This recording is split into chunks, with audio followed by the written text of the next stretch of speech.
All right, we are going to call this meeting to order. Ms. Shockey, do you mind taking the roll? Absolutely. Ms. Williams. Present. Dr. Baker is excused. Ms. Davis. Here. Dr. Flores is excused. Ms. Lewis. Here. Reverend Matias is excused. Mr. Ross also excused? We're not sure. Okay. Ms. Shockey here and President Grant. Here. We have quorum. All right, do we have public comment? I have no public comment. Okay. Well, sorry. We're good to go? We are good to go. Good to go. Good, I guess it's early, or good late afternoon, early evening to board members, President Grant. And obviously, the objective of this 5:30 hearing is to present the budget to the public. And so I prepared a little PowerPoint presentation. You guys can see everything on the screen there, right? Good, good. And we had some technology challenges to start with, but it looks like we've got them worked out. So I'll go over this, and certainly if there are any questions from the public, we can address those when we're done. We good? Yes. All right, so let's start with some of the assumptions that were built into the 1920 budget on the revenue side. Now, understanding that the state's budget is not yet been finalized. So both the Senate, the House, and the governor have all presented their proposals for school financing, but nothing has been finalized. So we've made some assumptions as to what may happen built into this 1920 budget, but depending on what happens to the state ultimately, we may have to we'll probably likely have to make some adjustments that come through in an amendment later in the school year. So the basic foundation allowance, both the governor's proposal and the House proposal propose 180 per pupil increase for our district. So we've built that into this budget. That would get our foundation allowance up to this $8,051 per pupil. The total gross increase of that is $2.7 million. However, we have also projected just over a 200 student enrollment decrease in 1920, so we lose revenue because of that. So the net increase in the foundation revenue for the 1920 budget is only about $866,000, which is really less than 1% increase over our foundation dollars that we are getting in this 18-19 school year. The at-risk funding and readiness funding from the state, 31A dollars is projected to be about $15.9 million in this budget, a bit of an increase over the prior year. The countywide enhancement millage, we are in the second year of that millage, so the 1920 year will be the third year. We're projecting the budget about $100,000 more than this year, up to about $3.45 million. We've been fortunate that property values, this is a property tax enhancement millage, and the property values have gone up in the state. Although the enhancement millage is limited by the Headley amendment, so we won't get that full increase, but $100,000 more for Grand Rapids Public Schools is our projection.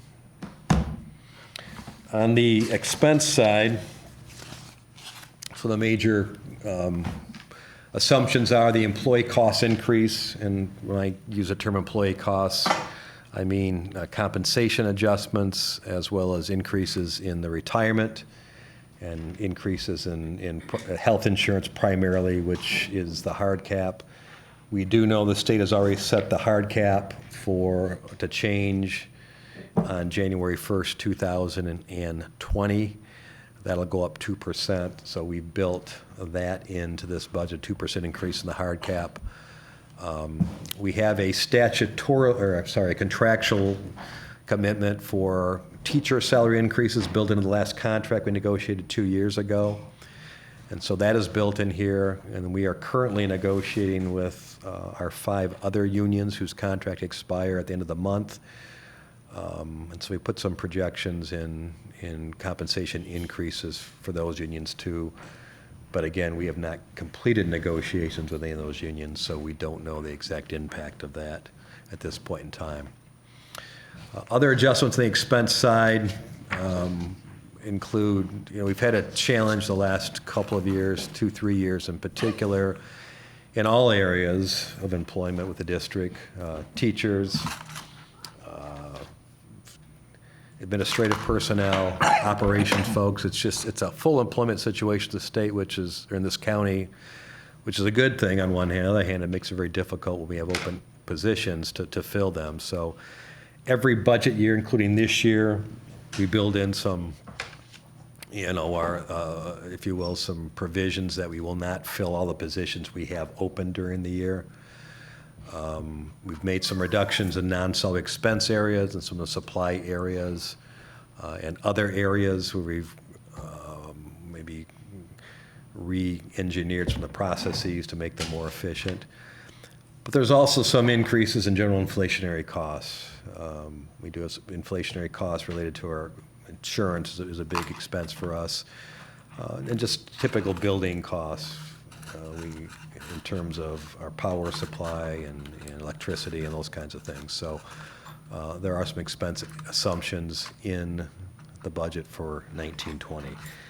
So that's generally the large assumptions built in it. And this is what the 1920 budget looks like, and we've presented it here. This is the revenue side, money coming in, 3 columns. This is 17-18 actual year audited numbers, where we ended up in last year. The anticipated is a current year after Amendment 2, which the board approved, where we at, I guess in May or earlier this month. And then the proposed budget for 1920 is by comparison. So you can see as it relates to this year and local sources, which is primarily our property tax area, about the same, a little bit of an increase based on increase of property values. State dollars. Sorry. The state sources, the unrestricted is the state's portion, the foundation allowance. The state restricted is primarily the at-risk dollars and other grant programs. Federal restricted is our title dollars. As you can see in the title programs, we're projecting a decrease of about just over $8 million or so.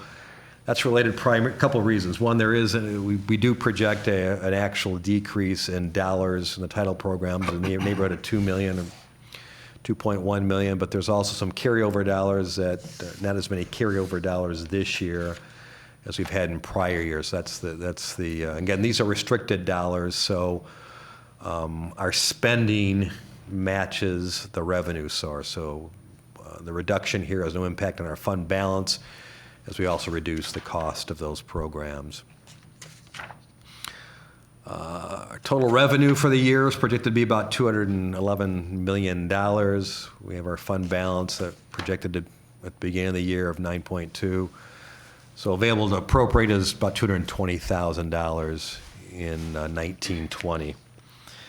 On the expenditure side, we will spend those dollars this way. Our total instruction, $106.6 million. Again, this decrease from 18-19 to the next year related primarily to those federal programs I talked about, because those instructional programs and support services for the federal programs are in these numbers also. Community services, just a small decrease over the current year. Facility acquisition, building improvement, these are areas of capital expenditures that we cannot finance with bond dollars, or are not part of the bond spending, vehicles, some furniture and fixtures, those kinds of things. So total about $212 million we're projecting to spend. Those sources and total appropriation transfers out, total appropriations $212 million in 1920 year. The fund balance, this is how it's going to look, we think. At the end of last year, we were about almost $15 million. That's 10.28% of the unrestricted revenue. Again, we have a board policy that has a goal of a 10% fund balance, plus or minus 5%. The state, under the early warning legislation, has a minimum 5% fund balance of unrestricted revenues. So this calculation here mirrors the state's calculation. We anticipate, if this year comes out the way we anticipate it to be, about 6.31% fund balance. And then based on the budget I just showed you for 1920, we should end next year, June 30th, 2020, at 7.7 million fund balance, 5.21%, so still above the 5% minimum that both the board sets and the early warning legislation sets. And that is the overview of the general operating budget. Again, no major changes in programming, no major changes in building operation. In 2020, we're projected to open the new Southwest Community High School. We are adding our Museum High School, which had their 9th grade class start there this year. We'll have 9th and 10th grade next year. Our Frost High School, which we opened 4 years ago, was full this year, and actually graduated their first graduating class last month. So.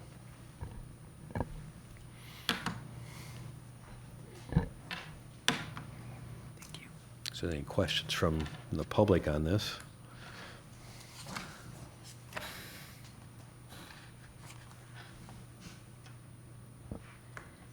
Doesn't seem that we have any questions. And we don't have any public comment cards, correct? You have any cards? Public comment cards? I'll get them ready. No, has anyone submitted? Okay. All right, so we do not have public comment or, if you can just complete a public comment card for us, then that would be wonderful. It looks, Mr. Garcia is getting one. Mhm.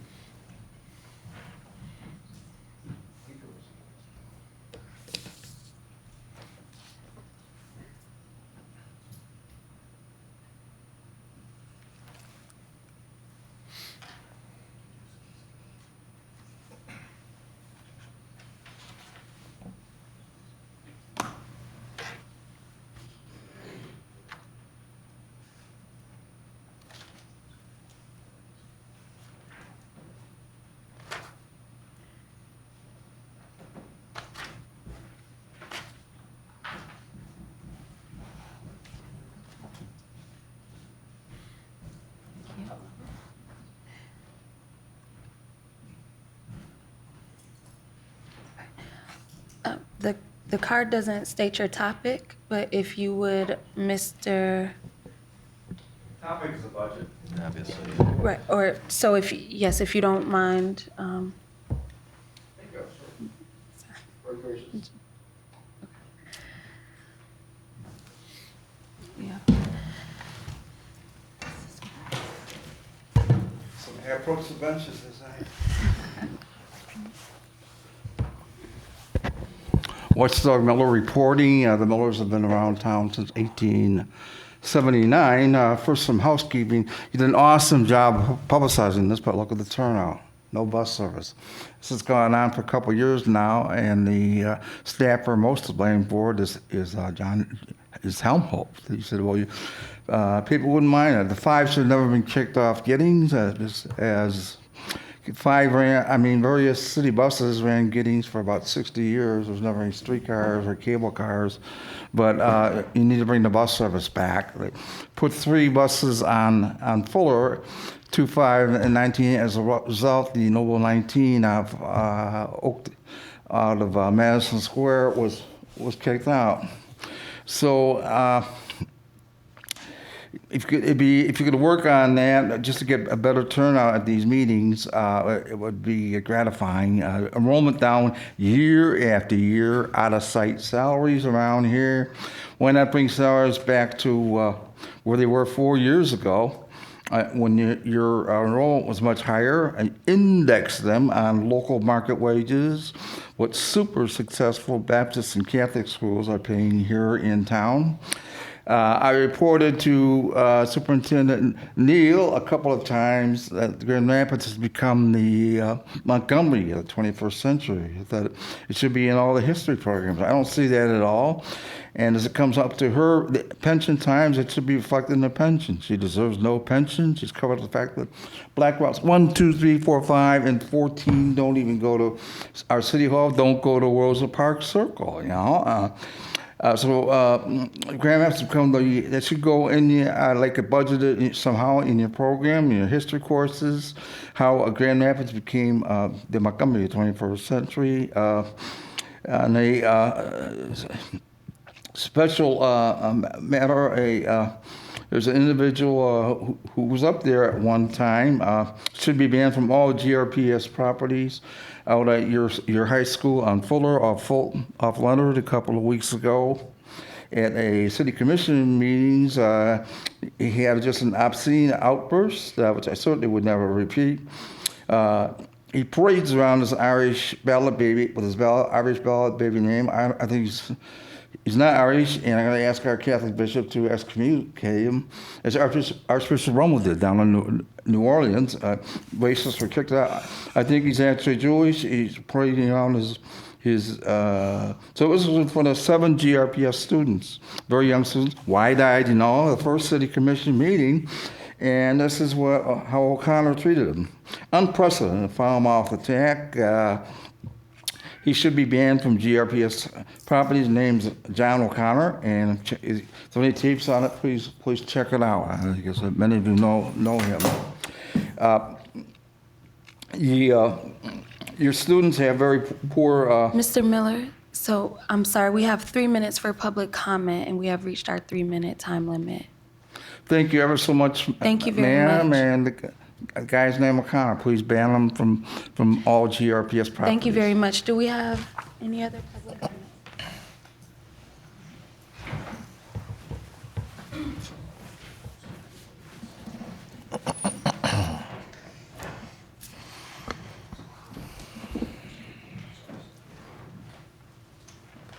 Okay. Is there a Miss Jasmine? And then I'm also going to call the other 2 individuals. You can come down and join us. We have Mr. Clinkscales and Miss Harkness.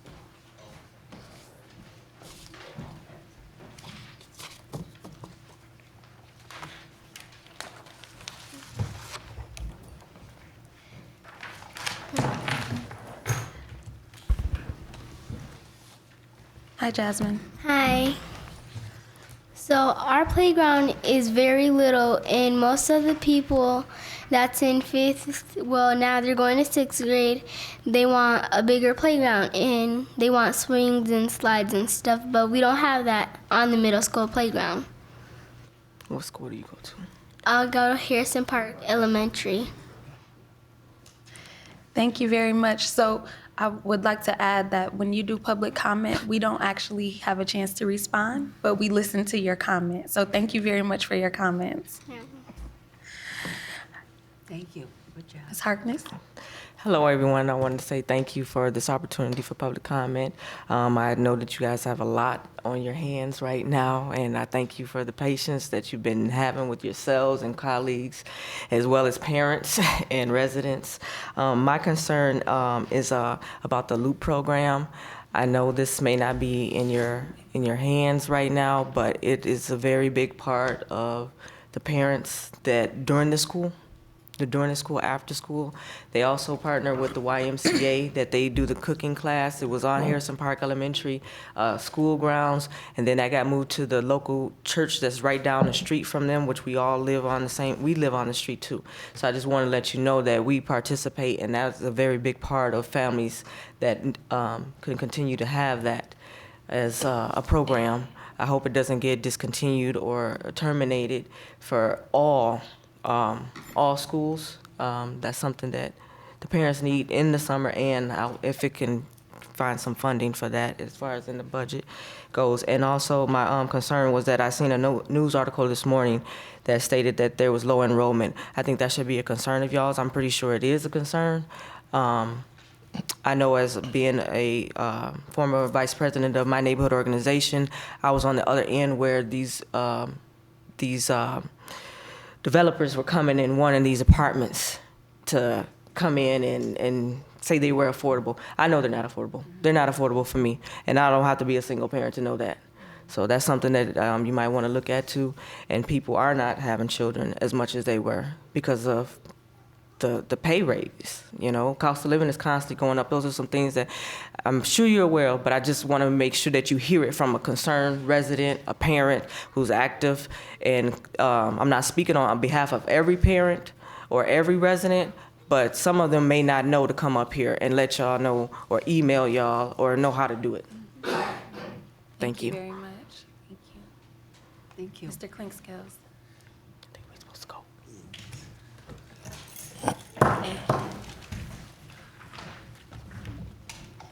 Good evening, I'm David Clinkscales. I am the child of Pamela and Thomas Clinkscales, both retired educators of the Grand Rapids Public School System. Tonight, my concern is about the Grand Rapids Promise. The fact that we are to understand that the Grand Rapids Promise would be an incentive that would draw more students to our Grand Rapids Public Schools. However, it's been brought to my attention that that promise may be a little broader than we first had thought. And it is being said that it would be inclusive of those who attend private schools and other schools in Grand Rapids. So it would then be more so just a general Grand Rapids promise. The areas of concern for the public that we would have would be, one, where's the money coming from? The second thing would be, where is the plan that would outline who, how, and why those persons would benefit from such a promise? And I believe that if we're going to have something that incentivizes our community to attend our school system, then it should be for the school system and GRPS alone.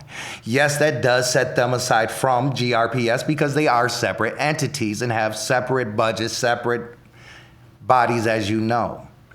I hope that you guys will continue to keep us informed and make no sudden decisions without the community being made aware of exactly what is the promise and who are we promising and how we can make sure that we as families in the community can qualify and support such a promise. Thank you. Thank you. All right. We have no further comments, so this meeting is adjourned. Thank you.